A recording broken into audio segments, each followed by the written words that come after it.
All right, what's up, everybody? It's your boy Floyd, a.k.a. Kamish, a.k.a. owner of Team Delaney's Saggy Tits, and this is the best fantasy football league in the world, Nantucket's Revenge. As per usual, joined by my lovely co-host, Michael Wiseman. Weez, how you doing? What up? And back with another week off another win. Let's go. For show. And then we got Dean Rutter here, owner of the Evansdale Carpet Munchers. How you doing, bro? Doing well, Jad. Doing well. Hell yeah. All right. We all got hats on. We got a bulky week this week. We had a lot to talk about. This is going to be one of the maybe longer videos we've had. If not, it's going to have a lot of meat to it. Crazy action this week. Everybody's finally warming up. Everybody started off a little bit timid, but things are looking nutty. Wiseman, you want to take us into standings?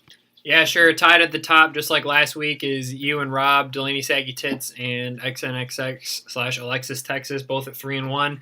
Still one game ahead of the 9 2-2 teams. I would go down the list and name every 2-2 team, but basically the short version of it is everyone else is 2-2 except Derek, multiple gorgasms at 1-4. Derek's still sitting at the bottom. Yep. Was unlucky to lose on Monday night, but that's the way she goes. Yeah, that was unlucky. Way she fucking goes. If you want to look at the points for and allowed real quick, Wiseman, you're coming off a 2-game win streak with having, I think, the most points allowed, most points scored against you. 2-game win streak. So shouts out narrowly. to you. I'm still sitting on top with most points for, and not much else going on there, I guess. Yeah, while I may have most points scored against, I'm also tied for third most points scored, so that would explain it. Yeah, so that must feel good coming off that 0-2 start. And Dean, your squad is on quite a win streak as well. How's that feel, bro? Feels very good after, obviously, a pretty shitty first 2 weeks. That week one, obviously, has hurt me for my points for 66. But since then, I've actually been pretty happy with how my team's looking. So where we left off last week, right as soon as we ended the video, Le'Veon Bell got traded. So viewers at home who don't know, Le'Veon Bell got traded right after publishing of last week's video. So we're going to start with the Le'Veon Bell trade, and then after that, it was just a straight avalanche of trades. We've had 7 trades in the last 5 days. Everybody's team is mix and match, and it's nutty. So Wiseman, will you take us into that real quick? Yeah. I was actually going to say something in the group chat right after the trades happened. I'm like, oh, so you guys want to wait till we do the video to start trading people? Okay. But yeah, at any rate, the first trade we're going to cover is between Drake and Ricky. Ricky finally shipped Le'Veon, and he packaged him with T.Y. Hilton and Jordy Nelson, and he got Jay Ajayi, Amari Cooper, and Geronimo Allison from Drake. And like he said in the group chat earlier this week, this trade very nearly won him the week.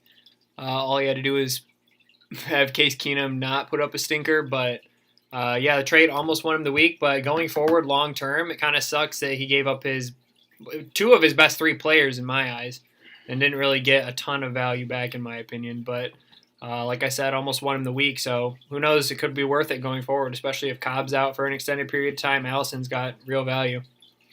Yeah, this trade when it first happened created a lot of controversy. Keep in mind, Drake made this move for Le'Veon Bell pre-official ESPN news. That's true. Yep. Supposed to be back by week. So by week 7. There was a lot of ambiguity there. We had no idea what was going on. We didn't know his situation at all. If anything, before this news came out, it looked like after the Earl Thomas injury, it looked like there was no chance that Le'Veon Bell was going to play. But then, soon enough, he's going to be playing allegedly come after their bye week. And it's going to be interesting to see how it works because it's obviously a championship move. It was for Drake anyway, and Ricky was trying to keep his team afloat. I mean, sometimes you got to do what you got to do. It definitely wasn't the worst trade of the week, that's for sure. So we'll just hop into the next one. Yeah, the next one's yours. You gave up 4 players for Dalvin Cook. Oh, great. So take us through your mentality in making that trade for Cook. All right. Because this is obviously before he put up 2 points on Thursday night, right? This was after kickoff. So number 2. I knew he wasn't playing. It's fine because that was after kickoff. So this trade, I traded away Matt Breida, Austin Eckler, Evan Ingram, and Jarvis Landry for Dalvin Cook, and that's it. So I can definitely, if it wasn't for Dylan Campbell's trade 2 years ago, or attempted trade when he traded away David Johnson, I don't know if you remember that. I kind of do. When Dylan Campbell tried trading away David Johnson, that was definitely the worst trade in the history of Nantucket's Revenge. This is arguably the worst trade in the history of Nantucket's Revenge. I don't know, man. I don't remember if I was blowed or not. Certainly seems like blowed behavior, giving up top 5 rushing leader in the NFL, and then Jarvis Landry with Josh Gordon being gone. Yeah, don't throw that stat at me with Matt Breida, top 5 rushing. Is that what you're talking about, Matt Breida? Yeah. So where this really sucks is I just fell in love, I guess, with the idea of what Dalvin Cook is supposed to be. I don't know. I think in my head I just flashed real quick, like, okay, that's second round value versus my 5th round or whatever. But I don't. The only way this is going to work out for me is if touchdown. If I get more touchdowns, essentially, through Dalvin Cook. But with Latavius Murray, I don't know. It was a bad move. Yeah, I mean, in your defense, you did immediately after, not even, actually a little over 2 hours later, you acquired Latavius Murray from Drake. So at least you have a starter if Dalvin Cook's injuries are Big wait until persistent. Jared Goff throws his 5th touchdown to finally accept the trade. I think I offered it after the 2nd touchdown. Fucking A. Teams are just, man. Let's see, what's our next trade? And then Drake goes ahead and makes another trade. Yep. For, Ship Sterling, received Yeldon and Alfred Morris. which is weird because Drake was on Sterling Shepard all week, even like bragging about him on last week's video. I know, and he had a great week too. Yeah, he goes ahead and trades him after he was on him all week. I don't know why. But I think in the end that this is a decent trade for Drake considering he needed running backs. I don't know why Trevor all week was trying to get rid of TJ Yeldon for cheap, and I low-key was trying to make a move, but I guess I just didn't see any upside in the play. Wiseman, do you have anything to say about that? I guess like as far as a trade goes, it's pretty situational based on team needs. Trevor needed wide receiver, Drake needed running back, so it makes sense. One silly thing I want to point out is in the trade, Drake dropped Spencer Ware only for Trevor to pick him up the next day. So I don't know why they didn't just package him in the trade, but whatever. They both got what they wanted one way or the other. I didn't even see that. That's funny. So that rounds out that trade. And the next trade is Nick. Go ahead and take us through your trade. Yeah, let's hear it. Or was it with Buzz? Unreal. For Chris Hogan. Greg Olson's he's a fucking bum. You know, when he's on the field, he's good. Yeah, when he's on the field, but I don't know when he's going to be coming back. And obviously, I made a few weeks ago a trade for Jordan Reed with Mike, so I already have my tight end, and this was his bye week, so I didn't really see any like loss in it for me. Like Chris Hogan still probably has some upside, in my opinion. Right. You know, and he's somebody I can have on my bench, maybe throw in there depending on the week or what the situation Right, covering is. for bye weeks. Covering for a bye week. Like, he's not a bad guy to have in there. So, I saw that, and as soon as I got that, I accepted it right away. I didn't really put any much thought into it, to be honest with you. You said in the group that Butts thinks he's got a league-winning He's got like a trade there. He's the I championship. don't fucking get it because obviously, he sent you the trade then? Yeah, he sent me the trade. So what? He was like dying for tight end, and he's thinking, A for one, I don't even like value tight end that much. So to like want a guy that you have no idea like what's even gonna happen with him, Yeah. like to like go out and reach for him because he was trying to trade Chris Hogan all week. Yeah, he was. I didn't know he gave out other offers. Oh yeah, he was sending offers to me for Chris Hogan, but he was asking for way too much. What? He thinks Greg Olson's gonna come back and get like 8 catches and 100 yards in a game or something? Maybe. Yeah, I don't know Must be. what he was thinking, to be honest. Literally, I don't know. Anyways, next trade. This was this morning, correct? No, this was yesterday. This was between Drake and I. I shipped him Cooper Kupp and Kerryon Johnson and received Jordan Howard. Go ahead. It's I think it's pretty straightforward. I was willing to give up a little bit of my depth to upgrade my second running back position. I've had LaShawn McCoy starting there all year, and he's just put up shit game after shit game. So yeah, I'm kind of glad I didn't trade for him a few weeks ago. It's hard to say that you didn't see it coming with LaShawn McCoy because the fucking Bills are so bad. But long story short, I wanted to upgrade my second running back position, and I had the depth to do it because my receivers are still Keenan Allen, Alshon Jeffrey, and Demaryius Thomas. So trading Cooper Kupp didn't hurt me that much. And Kerryon Johnson was just on my bench, so I guess I can start Shady another week while I wait for Howard to get past his bye. But I think it's a real advantage picking someone up that has a bye this early, because then I have them for the whole season and don't have to worry about buys at any other point. So I think it's a big win for me, and it's not like I sent Drake a bunch of schmucks, because Cooper Kupp is the number 5 receiver right now, and Kerryon Johnson's role is only increasing. So I think it's a good trade on both ends. Yeah. If I was in this trade, I probably would want to be on Drake's end. I guess it's all situational, though. Like you said, Kerryon Johnson is getting a little bit more work, but he's probably not getting goal line work, but he's splitting in the backfield. It just feels weird seeing Cooper Kupp go for an underperforming Jordan Howard. It's not. But like you said, it's not like it's situational. You said you had the depth to do it, so I don't see anything wrong with it. I think it's a classic case. Cooper Kupp in. It's a classic case of me selling high on Cooper Kupp and buying low on Jordan Howard. Which is totally fair because I traded for Dalvin Cook and Jarvis Landry is going to outpace him by a million. Anyways. Last but not least, we've got a trade between Derek and Ricky. Ricky shipping away the last of his top 3 picks, AJ Green, along with Corey Clement, for Doug Baldwin and Devin Funchess. Yeah, can we look at – I haven't really had time to assess this one. I guess I did. I just didn't really think about it much. What does this do for either team? Baldwin, Funchess, honestly, Green? Earlier in the season when we were looking at Ricky's team and he had Le'Veon Bell and he had AJ Green, he had T.Y. Hilton, I really liked his team a lot and thought it was one of the better teams. But now he's shipping away all his key pieces.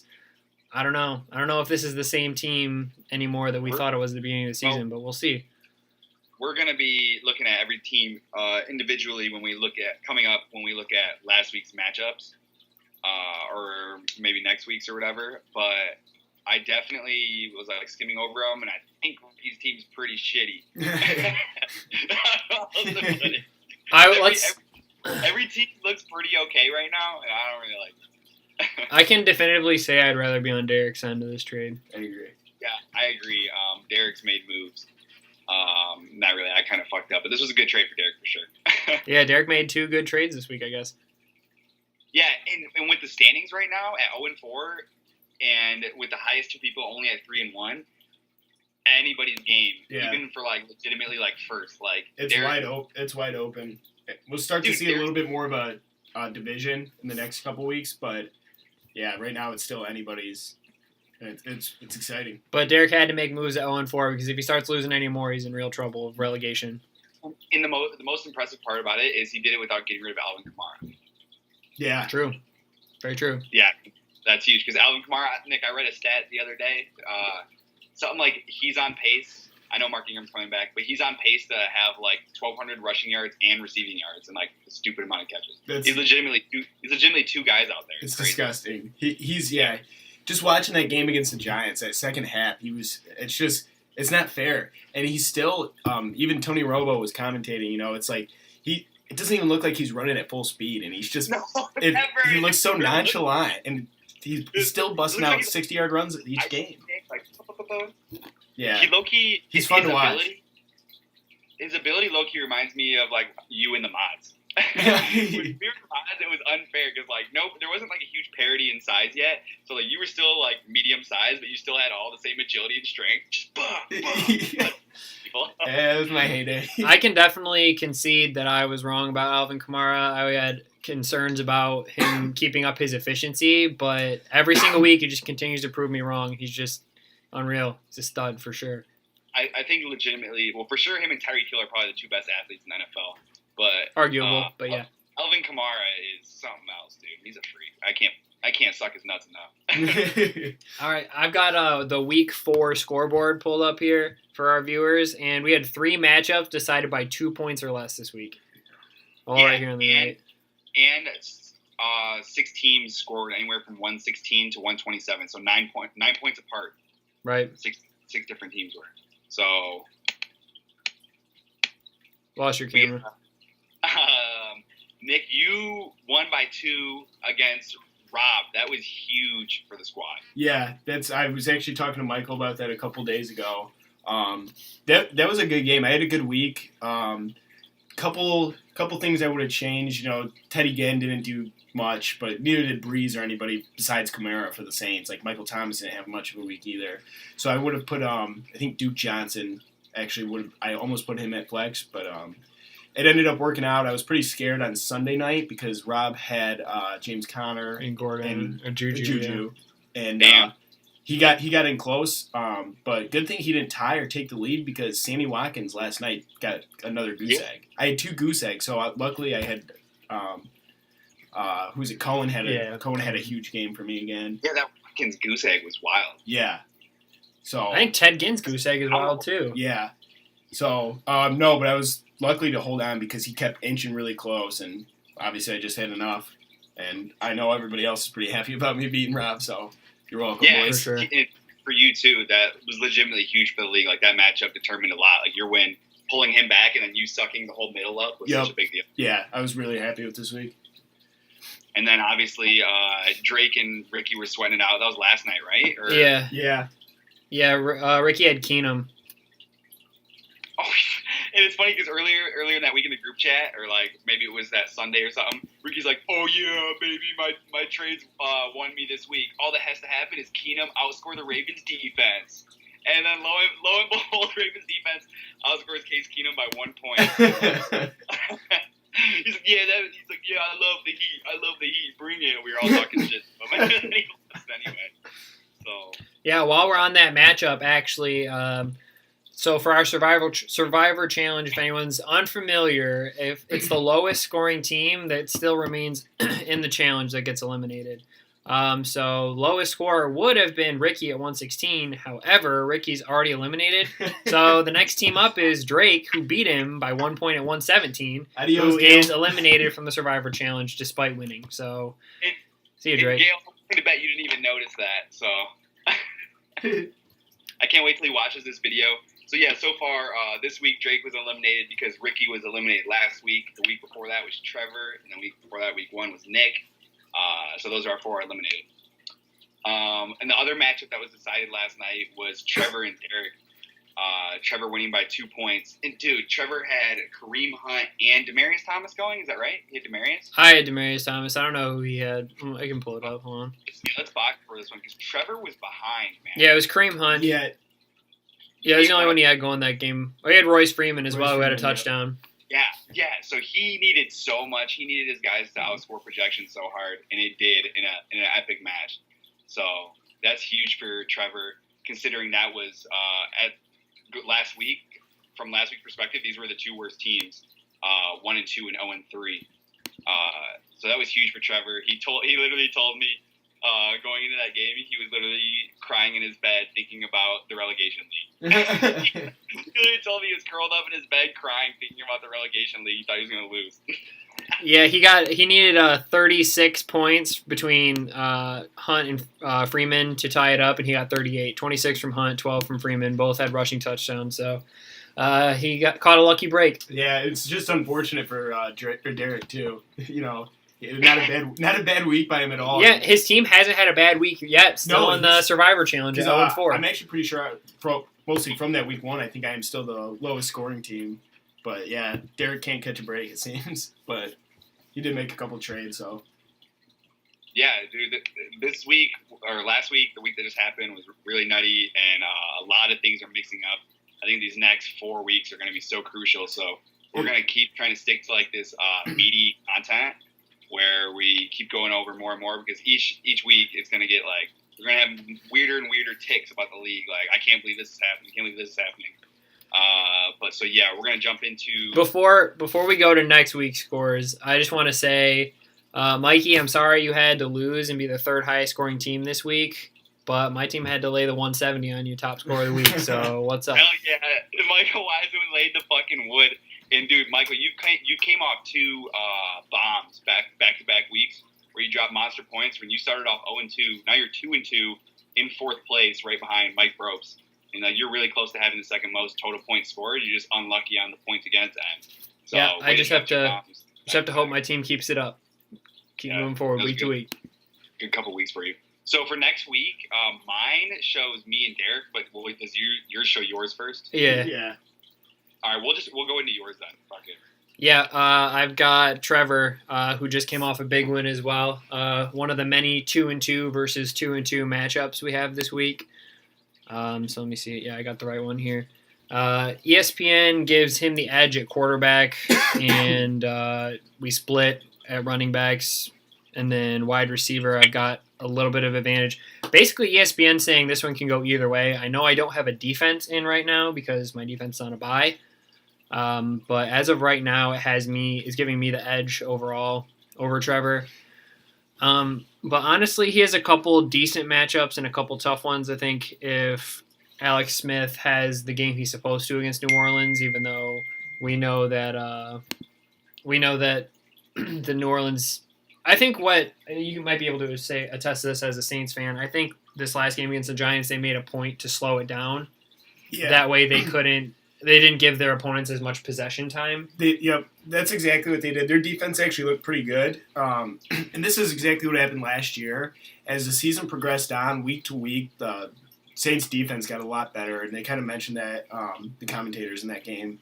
And I've seen it. Obviously, they've came a long way from giving up 50 to Tampa Bay week 1 to, kind of shutting down a pretty good offense in New York. So they've gotten a lot better. Like Lattimore is starting to make plays, Cam Jordan. So they've gotten better. So it'll be interesting to see how the Redskins do. And I believe it's a Monday night game, too. Yeah, I'm relying on the Saints defense to get better against Alex Smith. But as far as his team goes up and down, doesn't have a ton of attractive matchup. Hunt has Jacksonville. Fitzgerald and Crabtree have been disappointing this year. Devontae Adams has Detroit, which surely is going to have Darius Slay on him. But Grant versus New England could be good. Kittle versus Arizona could be good. And then I'm assuming he's going to pick up a different defense because I would not want to start the defenses playing the Rams. Well, way to give him some points. But did you say you were going to win this game?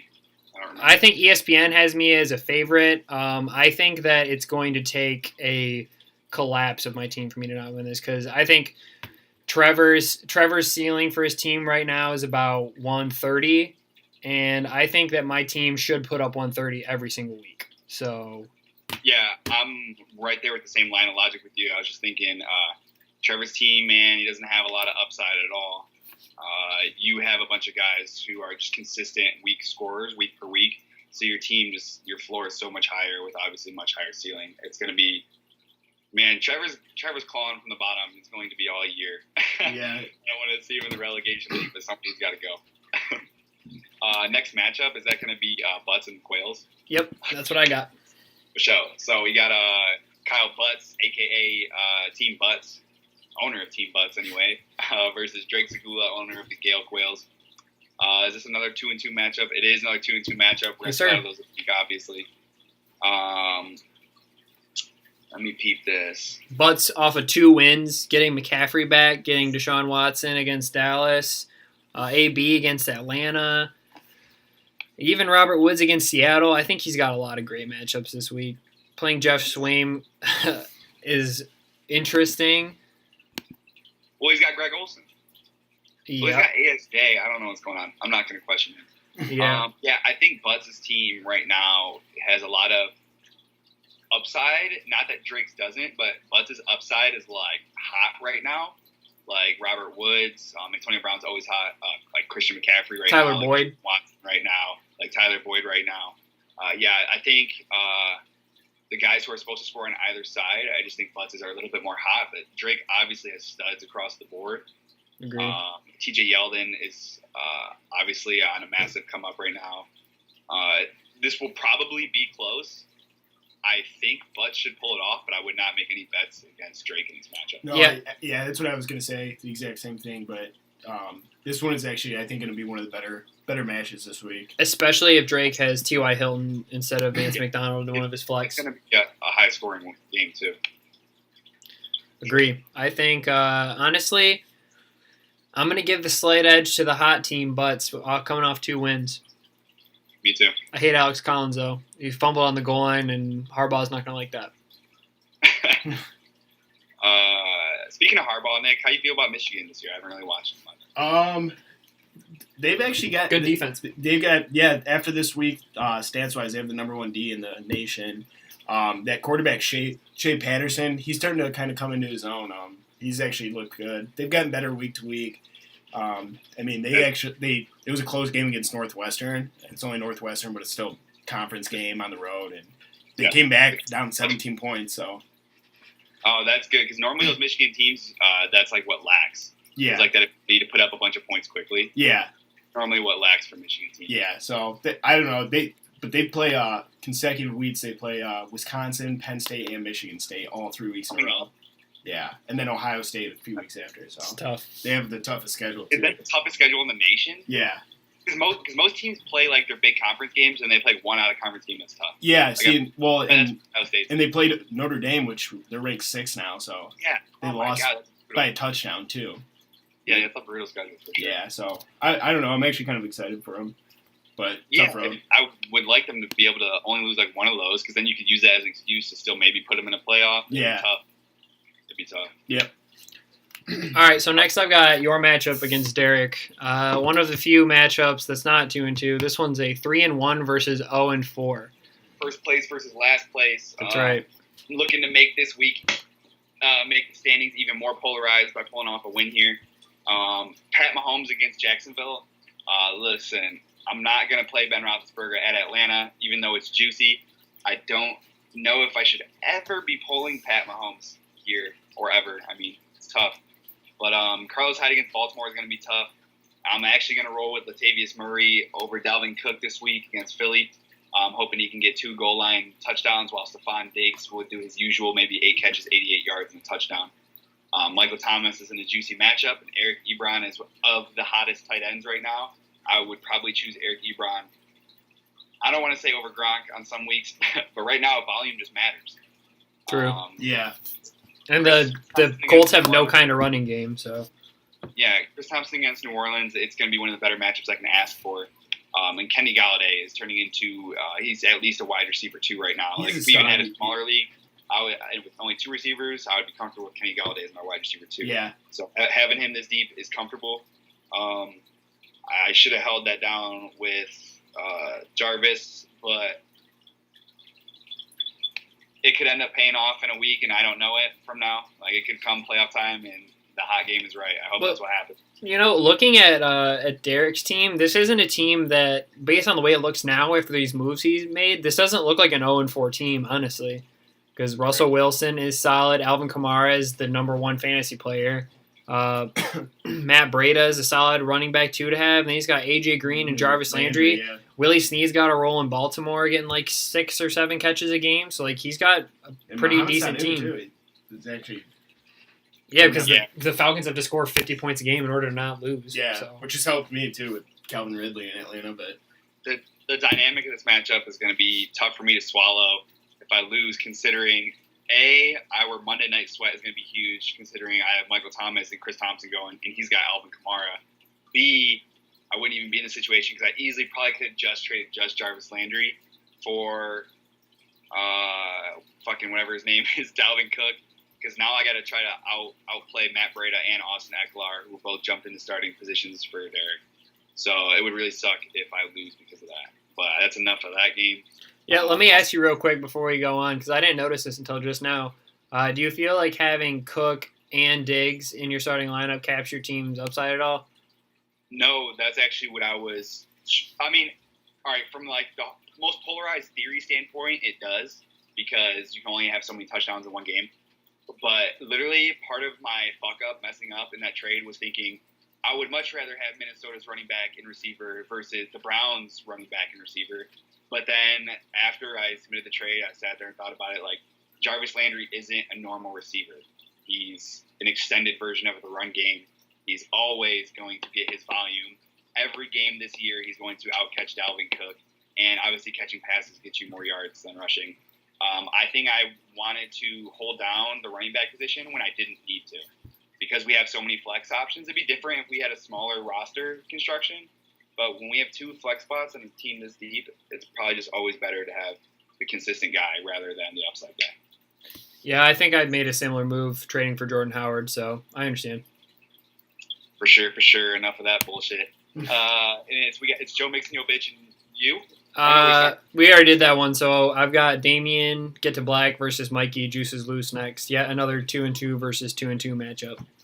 Go ahead. ESPN gives heavy advantage to Damian, yeah, but Mikey has a squad, honestly. Like, especially having James White with Rex Burkhead being out, that's huge. Matt Ryan having to throw so much, puts up a ton of points every week.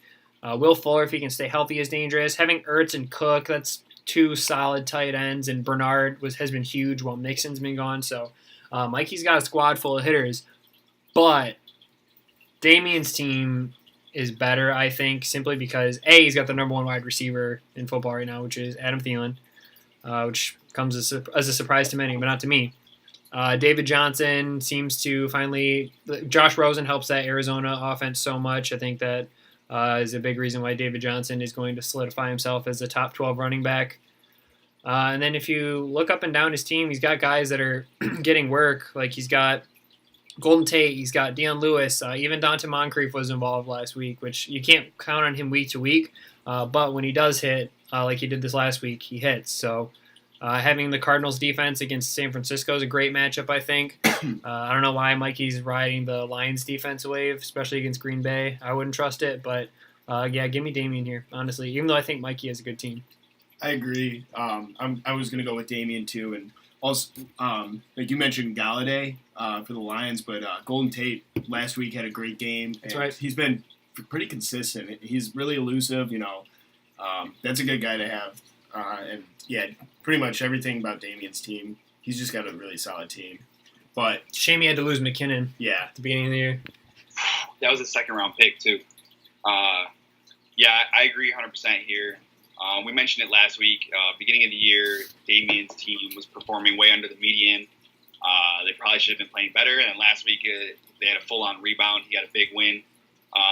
He's got a lot of consistency and a big floor on his team, and a bunch of guys that you can trust to start pretty much every week, except for maybe Moncrief.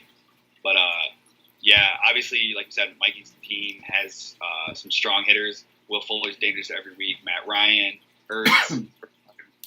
It could go both ways, but I think 80% of the time, give me Damien here as well. Yeah, I would say only give me Mikey if he has Mike Evans in his lineup. But Mike Evans is out this week, so I think Damien's got an edge. I was wondering why his team didn't look so strong.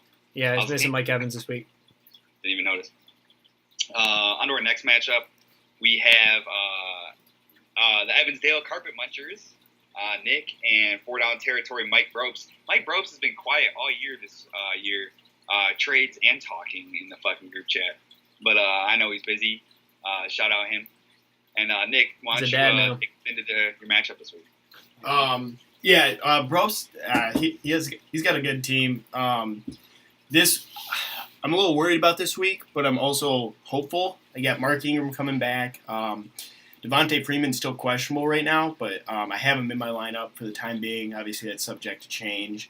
And I believe, Tariq Cohen's on a bye. Mm-hmm. And he's been great for me the last couple of weeks, so I'll pull him out, but with Ingram coming back and Freeman perhaps as well. I actually am somewhat confident, but Brobes is usually pretty tough. And Sammy Watkins, too. I don't know what he did. He had a goose egg last night, and he's still questionable, so I might have to change that up as well. Yeah, I think this is going to be an interesting matchup this week. Brobes has a solid team. I think he's been kind of unlucky the past 2 weeks with his scoring, but he gets both Mixon and Julian Edelman back this week. Corey Davis finally had his breakout game. Drew Brees is always a consistent scorer.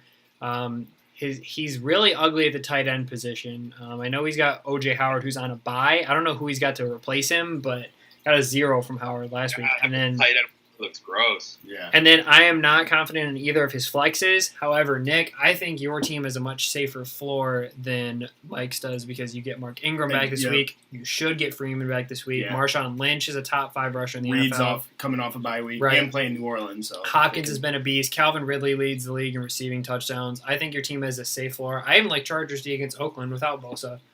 So I think your team has a safe floor. I think if Mike's team hits, you'll lose this week. But if Mike's team misses, like it has the past 2 weeks, you'll get another win this week. And that's what I'm hoping for. Obviously, with Breeze and Gurley, those guys are going to get you a lot of points. And so, I'm somewhat confident, but a little scared going in this week. But it'd be great to get going 3-2 in this kind of situation. Like I said earlier, you're going to start seeing a little divide in the league. So if I could get an edge, That'd be It could be great. huge on the line. Tiebreakers, etc. You got anything to add, Jad? Yeah, I think the biggest matchup of this part is going to be if Tyreek Hill can drop a 30 bomb on Jacksonville's defense. Seems unlikely, but he's pretty special, so who knows? It only takes one play for him to get a bunch of points. Considering it seems like Washington should have to be passing more, you would think Adrian Peterson might not be a good play this week, but something about GTO strategy tells me that Adrian Peterson could see more touches than we'll think. It would suck if Drew Brees, Todd Gurley, and Tyreek Hill drop a bomb. What's Joe Mixon's status? It says questionable. Do you know anything about the injury? I think he's going to play. Yeah. I think they only were only planning on holding him out 2 weeks. So, barring any late week news, I think Mixon's going to play. Yeah, so this is a matchup that could be all over the place on either team, with both teams being dangerous. So it's going to be a good matchup. I don't necessarily can't really pick one. If I had to pick, I think I would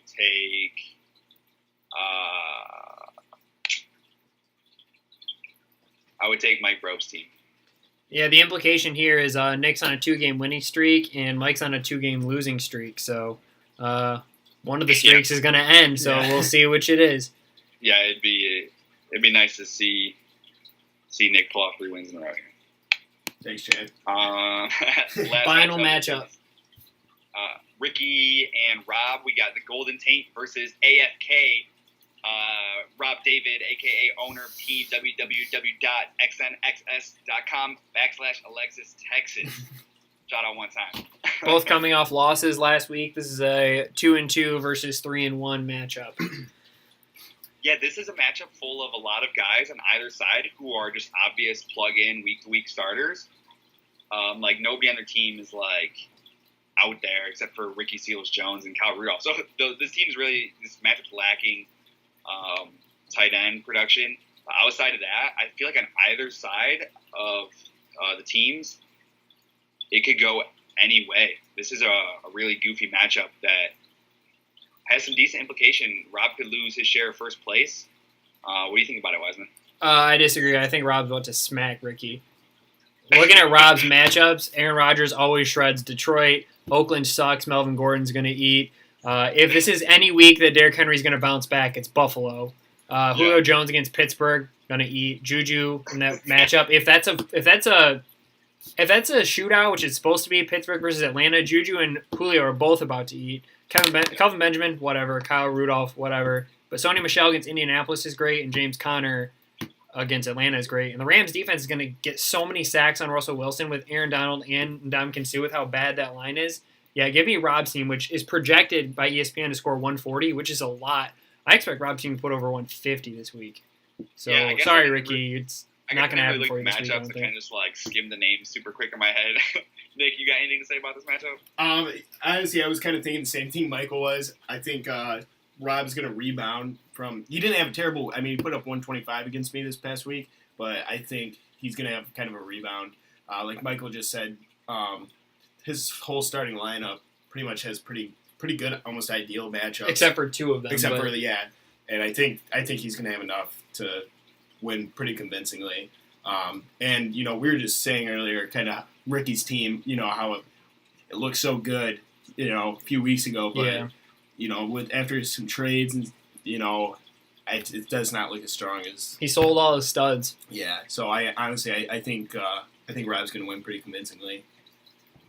Yeah, which spells bad news for me in first place. But, let's get the win. You won't have anything to worry about. Yeah. Yeah, maybe if I would have kept Jarvis Landry, I wouldn't be so scared. Dude, that's going to haunt me all year until it pays off or doesn't pay off. I went from, I feel like the team that was going to cakewalk first to, now I'm, hoping to make it out of the first round of playoffs. But enough nagging and moaning about my trade. That's it, what we got for the A side. I just wanted to go and look at the standings real quick for B side. I know you guys can't see that on your computer, Wiseman. Oh, yeah, for the relegation league. Yeah, for the relegation league. The top 2, just like our top 2, hasn't changed. It's Billy Block and my mom in first, both at 3-1. And it's really even across the board. We got 3 3-1 teams. a handful of 2-2s, and then 3 1-3 teams. Importantly enough, they finally had their first trade. Relegation B-side league finally had their first trade. Let's hear it. Yeah, so we had our side had 7 trades the past 5 days. Finally, first trade of the year, and I think it was a steal. Devin Pooley's team was looking pretty hot. Devin looked like he was making some good moves, but I think my boy Andy Miller, Team Miller Time, took advantage of Devin Pooley here. Andy Miller traded away Carlos Hyde for Jordan Howard and Robert Woods. What? Ooh. So Devin Pooley shipped off Jordan Howard and Robert Woods for Carlos Hyde. Any thoughts? Man, I hope Devin Pooley is in the A-League next year. Well, I don't think Devin Pooley's going to get in. I think Right trades like that. To make a projection, Andy had just tied. He's the third 3-1 team, so he has a share of first place. And then if I was to guess, so I got Andy in my projections for teams who I think will get top 2 and move up. And then the other one, and it's annoyingly enough, our other 3-1 team, first place team Easy Money, owned Billy by Block. That computer drafted team. So Billy didn't draft his team, but god damn, it's good. He's got Andrew Luck. What a Kyle Montgomery ass cock. So remember, they don't have the third receiver, and they only have 1 flex. So 2 running back, 2 wide receiver, 1 flex. Okay. This is his starting lineup. It's pretty gross. He's got Andrew Luck, Saquon Barkley, James Conner, Julio Jones, Adam Thielen, Travis Kelce. Jesus Christ. That's gross. He's flexing Tevin Coleman, but he still has Josh Gordon, Jared Cook, Tyler Lockett. Damn. Yeah, that's a nice team. That is a very solid team. You didn't earn that, Billy, but that's a nice team. Position rank. You know how you love seeing those single digits when you're looking at your position ranks on your team? Yeah. Billy, 4, 6, 8, 2, 2, 7, 11. Jesus. Yeah, last week he would have had 2 1s, I think, or maybe Thielen, because Jared Cook's tight end 1, so he also has a 1. yeah, he's got the 1 tight end and the 2 tight end, because Kelsey's 2, yeah. Yep. Yeah, and so he's got Julio Jones. And having the top 2 tight ends with so many being injured this year, like think about how many tight ends we've lost. We've lost Delaney Walker, we've lost Greg Olsen, Evan Ingram's not gone for the season, but he's hurt. Jack Doyle's hurt for Indianapolis. Will Disley's gone for the season for Seattle. So like the tight end. Will Disley's gone? Yeah, he's gone for the year. Oh, Jake Butt gone for the year. Jake Butt. There's Gronk is going to be in and out. So like it's just crazy. Last year when Eric Ebron was getting cut from the Lions, who would have thought Eric Ebron would be like the threat for the tight end position? Right, but can you count on him once Doyle comes back? I don't know. Yeah, I think so. I think he sealed his spot. It makes me feel a lot better about picking Kelsey in the 3rd round of our draft, or 4th round. I just seen a stat on Twitter. Eric Ebron has lined up the most in the slot out of all tight ends in the NFL. So he's lining up, and I don't see. It pisses me off because I've had him like the last 2 or 3 years, I feel like, and he just sucks ass for me. Was it you who I made the trade with? I made the trade with somebody. It wasn't. Yeah, you traded him, Ebron, didn't you? This year? Did you have Ebron? No, I didn't have Ebron this year. I traded somebody for Ebron. Oh, it was Trevor. Yeah, I didn't have him this year. I think I've had him the past 2 or 3 years, though. Yeah, Eric Ebron is a Dean Rutter ass dude. So is Sammy Watkins. I feel like Kelvin Benjamin is like a guy that would be on your team too. Yeah, me too. So I don't got much else. I think it's gonna be Billy and my buddy Andy. It's still super. Wait, do 2 teams move up from the relegation? So two of our teams. Okay. Bottom 2 moved down. Bottom 2. I didn't know if it was bottom 1 or bottom 2. Bottom 2. Bottom 2 out. Top 2. Scary. No wonder Trevor's scared. Yeah. Ricky should be scared now, maybe. It's so close right now. You can't even make those. I know. I'm somewhat scared too if my team falls apart, but like the relegation league, you can start to see some teams falling off, and like I said, you can see Andy and Billy pulling away a little bit. But our league is so wide open. Even with Derek at 0-4 and me or Robin first, I wouldn't count either of us as being relegated or guaranteed playoffs or guaranteed championship. So It's super exciting that every team is still in it. Nice and competitive. Makes for a good league. Yeah, it does. Yeah, and as each year goes on, and that's the whole idea of the system, right? Is we get people in there that kind of know what they're doing anyway. It'll start getting closer and closer and closer. Yeah. So it's nice that this is working out the way we hoped it would. I ain't got much else. Wiseman or Dean, you got anything to send it off with? No, good luck this week, boys. I'm about to make it win number 3 in a row. Watch out, Trevor. I'm coming for you. Alrighty, boys, stay saucy. That's all we got from Nantucket's Revenge Fantasy Football League. Make sure you join us next week. This is going to be killer crucial next 4 weeks, and that's all I got. All right, we'll see you next time. See you, Jed.